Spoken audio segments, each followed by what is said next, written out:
इस वीडियो में हम चर्चा करेंगे भगवान श्री चैतन्य क्यों प्रकट हुए।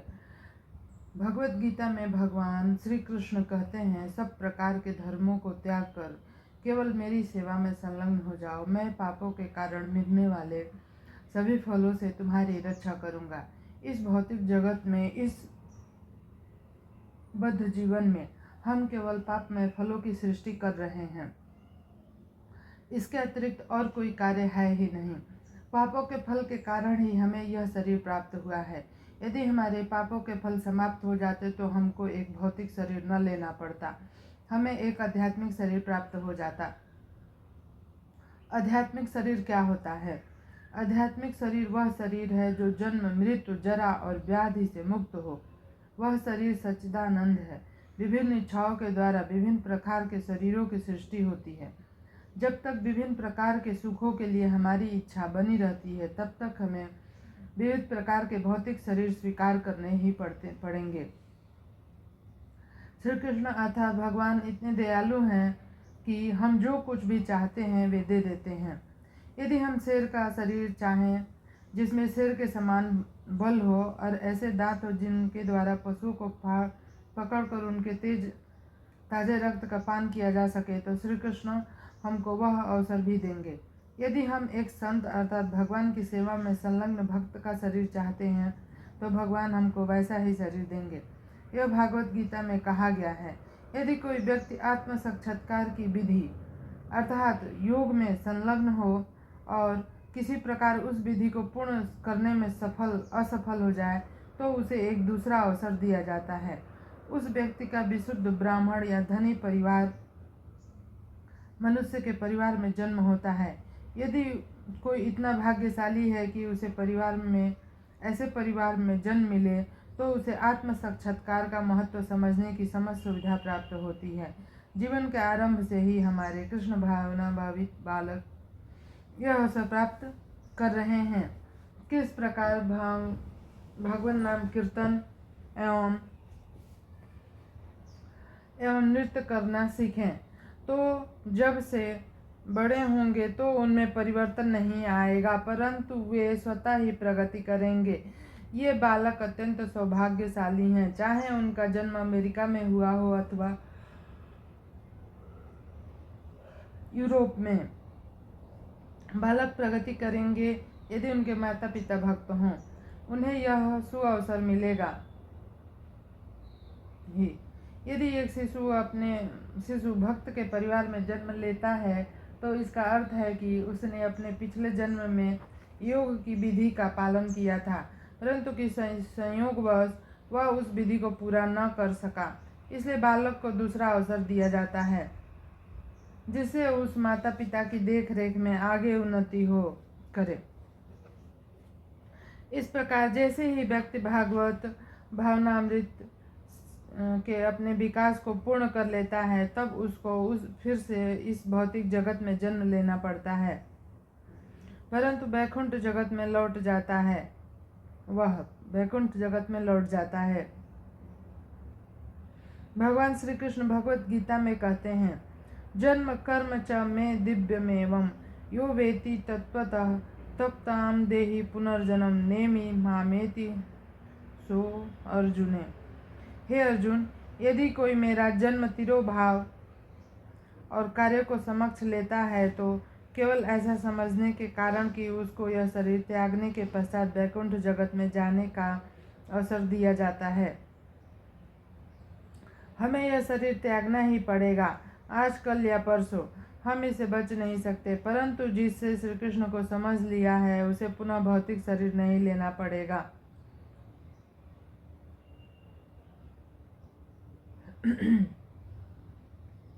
आज कल या परसों हम इसे बच नहीं सकते, परंतु जिसने श्री कृष्ण को समझ लिया है उसे पुनः भौतिक शरीर नहीं लेना पड़ेगा। वह सीधे ही वैकुंठ जगत को जाता है और किसी एक वैकुंठ लोक में जन्म लेता है। श्री कृष्ण कहते हैं कि जैसे ही किसी को यह भौतिक शरीर मिलता है, इसे कुछ अंतर नहीं पड़ता कि वह शरीर भारत में, चंद्रमा में, सूर्य में, ब्रह्मलोक में अथवा इस भौतिक जगत में कहीं भी है। उसे यह जानना चाहिए कि यह उसके पापों के कारण ही है। पापों की कोई कोटियाँ हैं, उनके अनुसार ही मनुष्य को भौतिक शरीर मिलता है। इसलिए हमारी वास्तविक समस्या यह है कि हम आहार, निद्रा, भय और मैथुन किस प्रकार करें। हमारी वास्तविक समस्या तो यह है कि कैसे हम यह शरीर प्राप्त करें जो भौतिक नहीं वरन आध्यात्मिक हो। सभी प्रकार की समस्याओं का यही चरम हल है। तो श्री कृष्ण निश्चित आश्वासन देते हैं कि यदि कोई उनकी शरण में आ जाए, यदि कोई पूर्ण रूप से श्री कृष्ण भक्त बन जाए, तो वे सब प्रकार के पापों के फलों को उसकी रक्षा करेंगे। भगवान श्री कृष्ण के द्वारा भगवत गीता में यह आश्वासन दिया गया था, परंतु ऐसे अनेक मूर्ख व्यक्ति जो श्री कृष्ण को समझ न सके, श्रीमद् भागवत में ऐसे लोगों को मूढ़ कहकर उनका वर्णन किया गया है। मूढ़ का अर्थ होता है महामूर्ख, धूर्त। और श्री कृष्ण गीता में कहते हैं, मूढ़ यह नहीं जानते कि वास्तव में मैं क्या हूँ। तो बहुत से व्यक्तियों ने श्री कृष्ण को गलत समझा। यद्यपि श्री कृष्ण ने हमको भगवत गीता में यह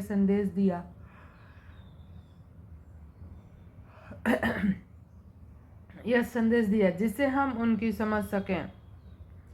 समझ सकें, परंतु उनके लोगों ने इस अवसर को खो दिया। इसलिए अपनी आहुति की दया के कारण श्री कृष्ण एक भक्त के रूप में पुनः आए और उन्होंने हमको यह दिखाया कि उनकी शरण किस प्रकार लेनी चाहिए। भागवत गीता में भगवान का अंतिम उपदेश है शरण लेना, परंतु मूढ़ अर्थात महामूर्ख धूर्त व्यक्तियों ने कहा, मैं भगवान की शरण क्यों लूँ। अतः यद्यपि श्री चैतन्य महाप्रभु स्वयं श्री कृष्ण हैं, फिर भी इस बारे में हमें व्यवहारिक दृष्टिकोण से यह सिखाते हैं कि श्रीमद् भागवत के गीता के उद्देश्य को अपने जीवन में किस प्रकार उतारना चाहिए। बस भगवान श्री चैतन्य महाप्रभु का उद्देश्य यही है।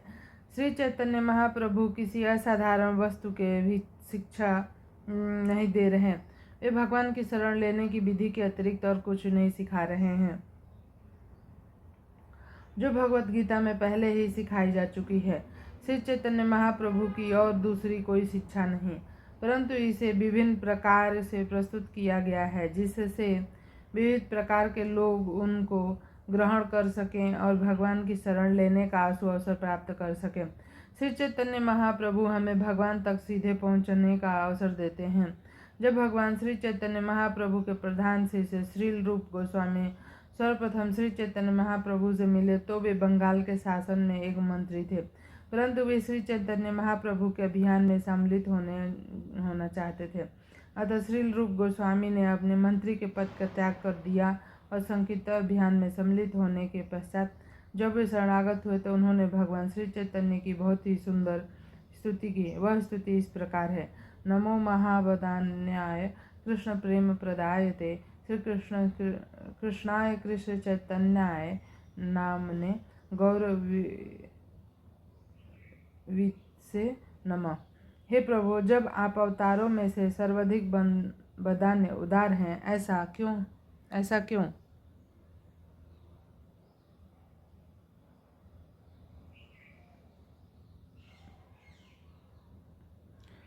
क्यों?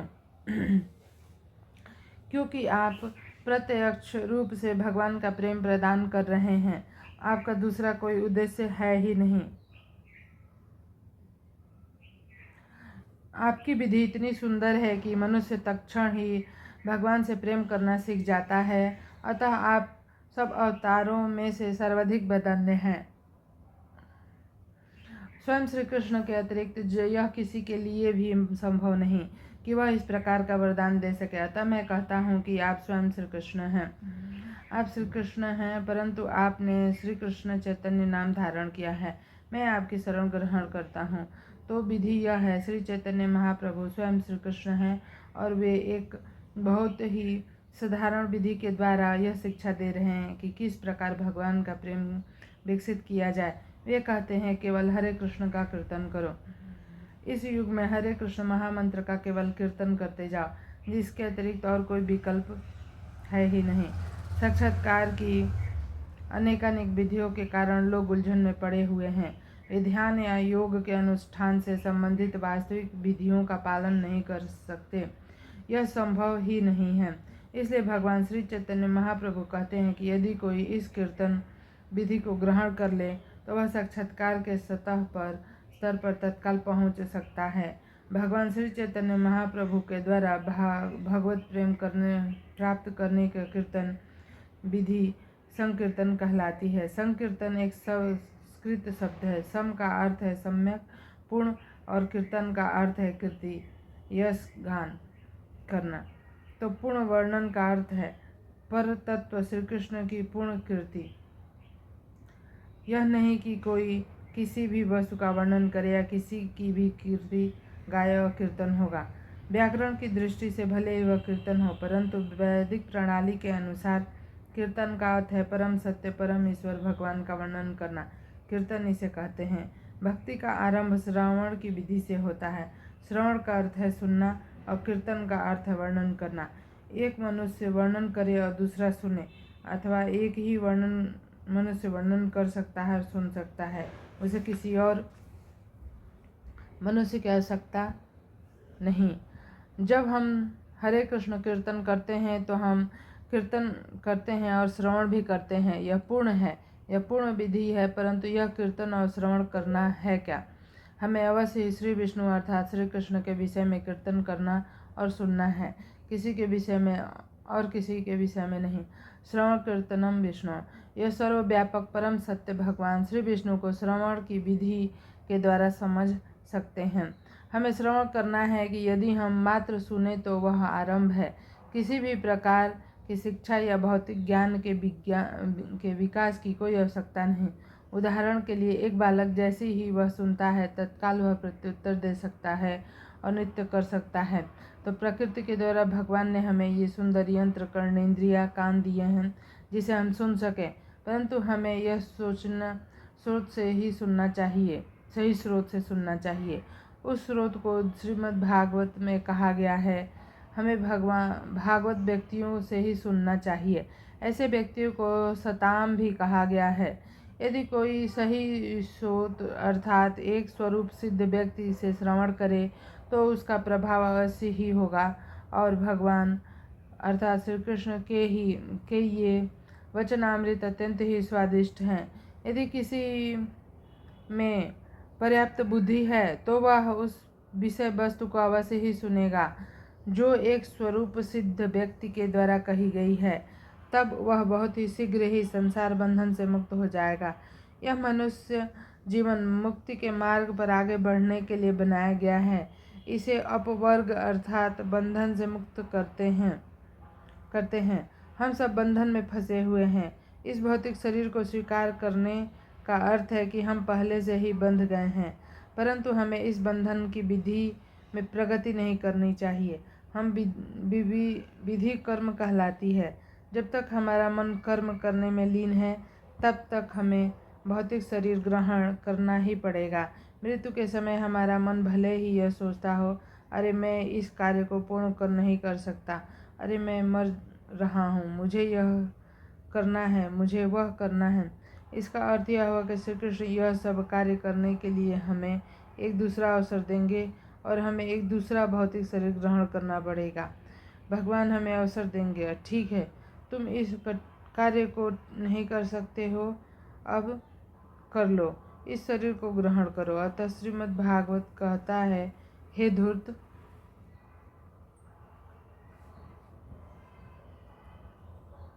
लोग प्रमत्त मत वाले हो गए हैं। इसी नशे के कारण वे कुछ ऐसा कर रहे हैं जो उन्हें नहीं करना चाहिए। ये लोग क्या कर रहे हैं? महाराज धृतराष्ट्र इसके बहुत अच्छे उदाहरण हैं। धृतराष्ट्र अपने पुत्रों के पक्षपात करने के लिए पांडवों की हत्या करने की कुटिलपूर्वक योजना बना रहे थे। तो श्री कृष्ण ने अपने चाचा अक्रूर जी को उन्हें यह सलाह देने के लिए भेजा कि वे ऐसा ना करें।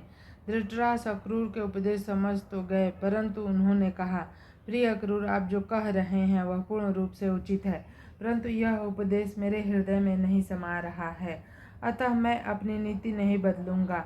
मुझे इस नीति का पालन करना ही पड़ेगा, जो कुछ होता है होने दो। जब मनुष्य अपनी इंद्रियों को संतुष्ट करना चाहता है तो वे प्रमत्त पागल हो जाते हैं और उस पागलपन में वे उचित अनुचित सब कुछ कर डालते हैं। उदाहरण के लिए भौतिक जीवन में इसके अनेक उदाहरण हैं, जहाँ कोई किसी वस्तु के पीछे पागल हो गया और उसने हत्या जैसे अपराध कर डाले। वह व्यक्ति अपने को रोक नहीं सका। उसी प्रकार हम इंद्रिय तृप्ति के अभ्यस्त हो गए हैं। हम प्रमत्त हैं और इसलिए हमारा मन सदैव कर्म में पूर्ण रूप से लीन रहता है। यह बहुत ही दुर्भाग्य है, क्योंकि हमारा शरीर यद्यपि अस्थायी है, फिर भी वह समस्त दुर्भाग्य और कष्टों का भंडार है। यह शरीर हमें सदा कष्ट देता रहता है। इन विषयों का अध्ययन किया जाना चाहिए। हम प्रमत्त न बने। मनुष्य जीवन इसके लिए नहीं बना है। वर्तमान सभ्यता का दोष यह है कि लोग इंद्रिय तृप्ति के पीछे प्रमत्त हैं। बस यही बात है। ये व्यक्ति जीवन का वास्तविक मूल्य नहीं जानते और इसलिए वे जीवन के सर्वाधिक मूल्यवान रूप अर्थात शरीर, इस मनुष्य योनि की उपेक्षा कर रहे हैं। जब यह शरीर समाप्त हो जाता है तो यह निश्चित नहीं कि हमारा अगला शरीर किस प्रकार का होगा। कल्पना कीजिए कि देवलोक से मुझे अगले शरीर जीवन में एक वृक्ष का शरीर मिलता है। तब हजारों वर्षों तक मुझे एक स्थान पर खड़े रहना पड़ेगा। परंतु लोग इस विषय में बहुत गंभीर नहीं हैं। वे तो यहाँ तक कहते हैं, इसमें क्या हानि। यदि मुझे खड़ा रहना पड़ा तो मैं उसको भूल जाऊंगा। जीवन की निम्न योनियां विस्मृत में स्थित हैं। यदि एक पेड़ विस्मरणशील न होता तो उसका जीवित रहना असंभव हो जाता। कल्पना कीजिए कि हमें यह कह दिया जाए, आप यहाँ 3 दिन तक खड़े रहिए, क्योंकि हम विस्मरणशील नहीं हैं, अतः हम पागल हो जाएंगे। तो प्रकृति के नियम के द्वारा जीवन की यह सभी निम्न योनियां विस्मरणशील हैं। उनकी चेतना का पूर्ण विकास नहीं होता। वृक्ष में जीवन तो है, परंतु यदि कोई उसको काट भी डाले तो उसकी चेतना का विकास न होने के कारण वह प्रतिक्रिया नहीं करता। इस प्रकार हमें इस मनुष्य योनि का उचित रूप से सदुपयोग करने के लिए बहुत सावधान रहना चाहिए। कृष्ण भावना अमृत अभियान जीवन में सिद्धि प्राप्त करने के लिए है। यह न कपट है, न किसी प्रकार का शोषण, परंतु दुर्भाग्यवश लोग कपट किए जाने के अभ्यस्त हो गए हैं। एक भारतीय कवि ने लिखा है, यदि कोई अच्छी बातें कहे तो लोग उसे कलह कहेंगे, अरे तुम क्या निरर्थक बात कर रहे हो। परंतु यदि वह धोखा दे, उनके साथ छल करे तो ये अत्यंत प्रसन्न होंगे। तो यदि एक कपटी कहता है, तुम केवल यह करो,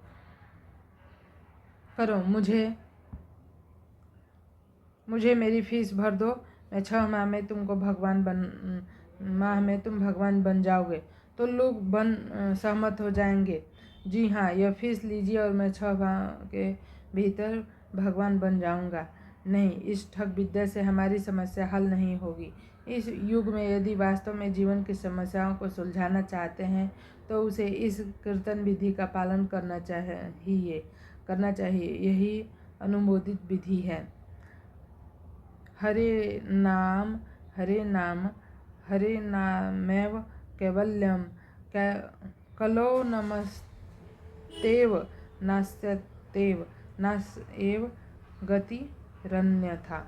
वर्तमान युग अर्थात कलयुग में हम आत्म साक्षात्कार या जीवन में सिद्धि प्राप्त करने के लिए कीर्तन के अतिरिक्त किसी भी अन्य विधि का पालन नहीं कर सकते। इस युग में कीर्तन परम आवश्यक है।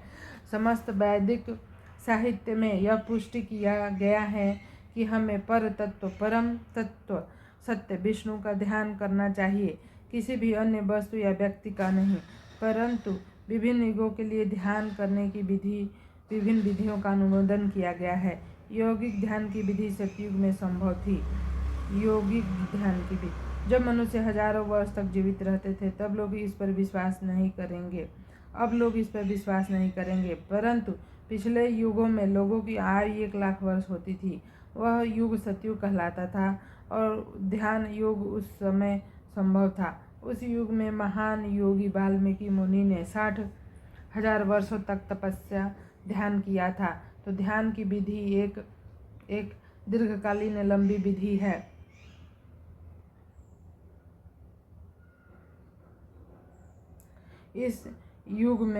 जिसे इस युग में करना संभव नहीं है। यदि कोई प्रसन्नता प्रदर्शित करना चाहे तो दूसरी बात है, परंतु यदि कोई वास्तव में इस प्रकार के ध्यान का अभ्यास करना चाहता है तो सिद्ध होने में बहुत अधिक लंबे समय की आवश्यकता होती है। अगले युग अर्थात त्रेता युग में साक्षात्कार की विधि वेदों में अनुमोदित किया विभिन्न प्रकार के अनुष्ठान करना था। तत्पश्चात द्वापर में इसकी विधि थी मंदिर में पूजा करना।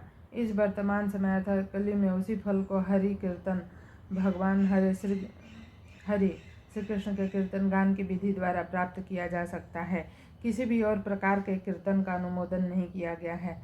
यह हरि कीर्तन 500 वर्ष पहले भगवान श्री चैतन्य महाप्रभु के द्वारा बंगाल में प्रारंभ किया गया था।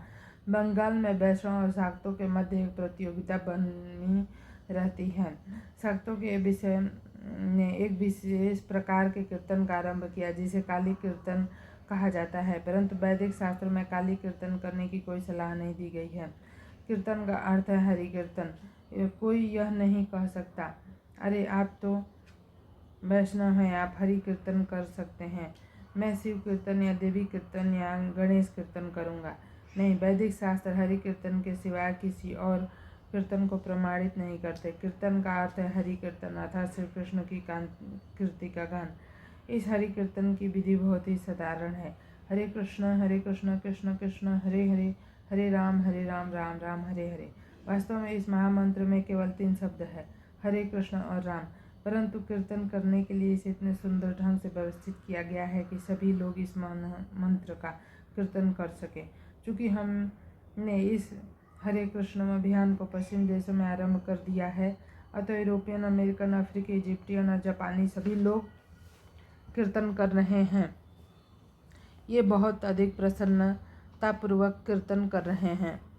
वे लोग बहुत ही प्रसन्नतापूर्वक कीर्तन कर रहे हैं और उसका फल प्राप्त कर रहे हैं।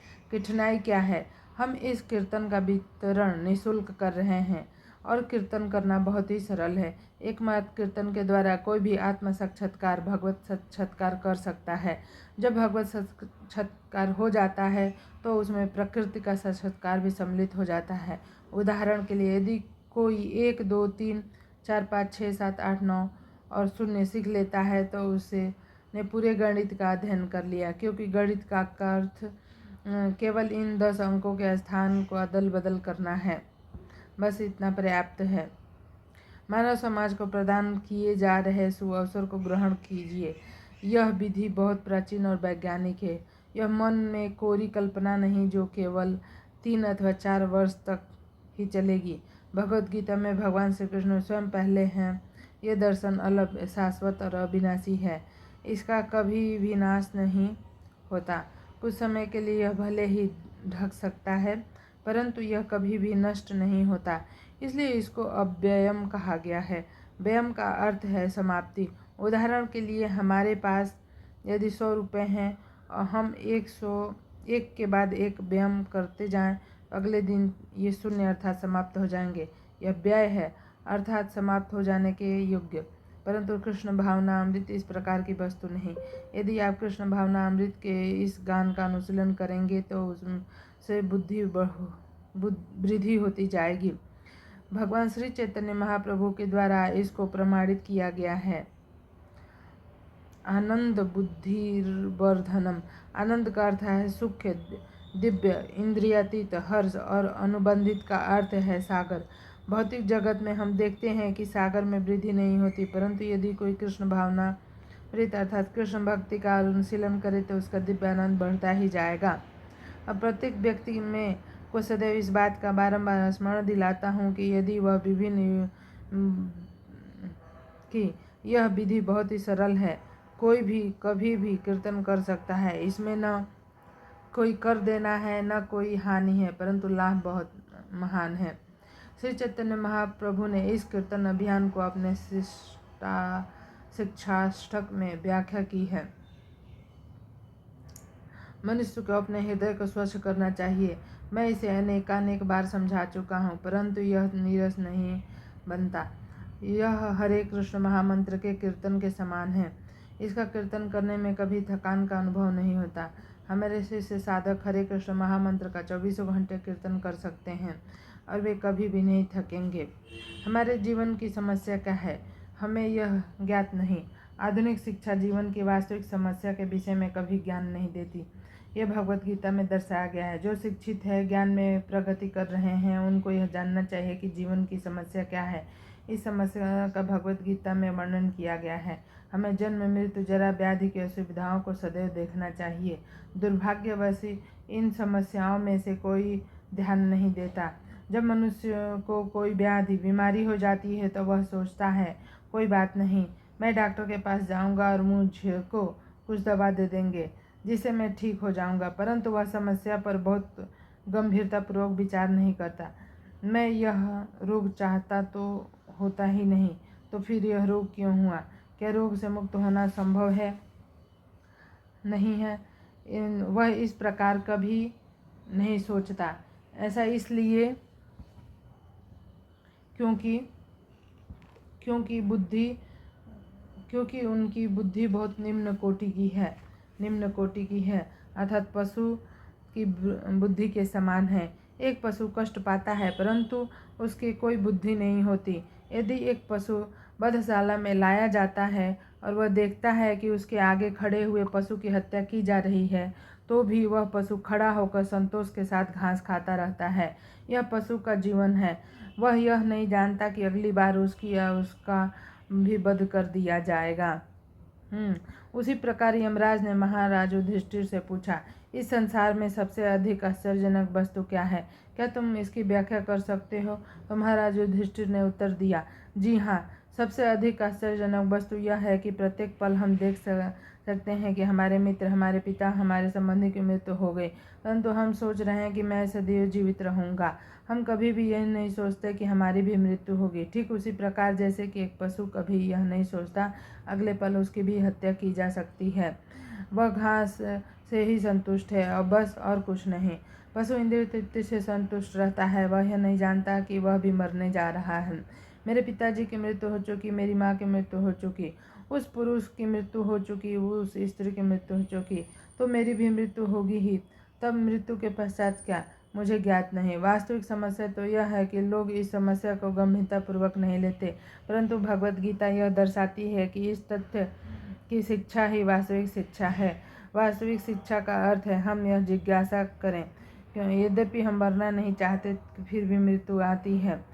श्री चैतन्य महाप्रभु ने इस समस्या का हल कर हरे कृष्ण कीर्तन निर्धारित किया है। जैसे ही हमारा चित्त इस हरे कृष्ण महामंत्र के कीर्तन के द्वारा स्वच्छ होता है, वैसे ही समस्याओं से पूर्ण हमारा भवबंधन रूपी दावानल बुझ जाता है। यह कैसे बुझता है? जब हम अपने चित्त को स्वच्छ कर लेंगे तो हमें यह अनुभूति हो जाएगी कि हमारा इस भौतिक जगत में कुछ भी नहीं है। चूँकि लोग इस भौतिक जगत को अपना पहचान मान लेते हैं, तो वे सोचते हैं मैं एक भारतीय हूँ, मैं एक अंग्रेज हूँ।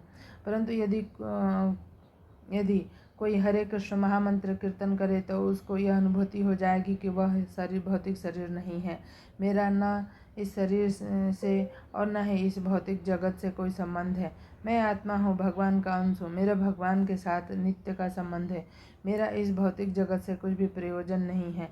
यही मुक्ति अथवा ज्ञान कहलाता है। यदि मैं अपने को भौतिक जगत से अनासक्त कर लूँ तो मैं मुक्त हो जाऊँ, और यह ज्ञान ब्रह्मभूत कहलाता है। जिसे यह अनुभूति हो गई उस व्यक्ति के लिए कोई कर्तव्य शेष नहीं रहता, क्योंकि अभी हम अपने अस्तित्व का इस भौतिक जगत से संबंध मान रहे हैं। अतः हमारे अनेकानेक कर्तव्य हैं। श्रीमद् भागवत कहता है कि जब तक आत्म साक्षात्कार नहीं हो जाता तब तक हमारे ऊपर से ऋण और कर्तव्य है।